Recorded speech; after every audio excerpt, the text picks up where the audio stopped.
खिप्रो में अहम ख़बर है। आबादगारन पानी की अतरादू खोट खिलाफ़ एहतजाजी मुज़ाहिरो किया है। पानी की शदीद खोट सबब असांजा फसल तबाह थी रहा हैं। आबादगारन जो ये चवण है शाखुन ते केतराई गैर कानूनी पाइप लगल हैं जै सबब पुछड़ी ताईं पानी पहुंची नथो सके। अहम ख़बर अवांखे ॾियूं पिया। खिप्रो में आबादगारन पानी की अतरादू खोट खिलाफ़ एहतजाजी मुज़ाहिरो किया है। पानी की शदीद खोट सबब असांजा फसल सुकी तबाह थी रहा हैं। आबादगारन जो चवण है शाखुन ते केतराई गैर कानूनी पाइप लगल हैं जै सबब पुछड़ी ताईं पानी नथो पहुंची सके।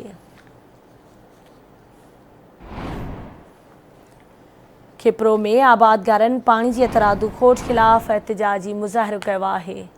तफ़सील मालूम कंदासीं। खिप्रो में आवाज़ न्यूज़ रिपोर्टर असद शाह असां सां लाइन ते मौजूद है। असद, कहिड़ा तफ़सील आहिनि, आगाह कजो। जी बिल्कुल गज़ाला, खिप्रो में सरल शाख ऐं जुमा शाख जे आबादगारनि पाणीअ जी हथरादू खोट खिलाफ़ एहतजाजी मुज़ाहिरो कयो।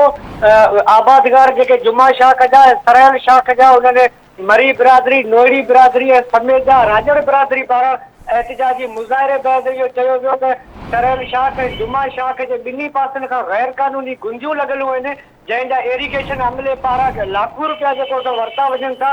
असां पुछड़ी जा जेके आबादगार आहियूं उन्हनि ताईं पानी नथो पहुचे। उन्हनि पारां इहो चयो वियो त बार बार शिकायतूं ॾियण जे बावजूद बि इरिगेशन खातो जेको आहे उहो ॿुधण जे लाइ तयारु न आहे। जेके मुज़ाहिरीन ठीक है, वञ, मेहरबानी असद तफ़सील खां आगाह करण जे लाइ।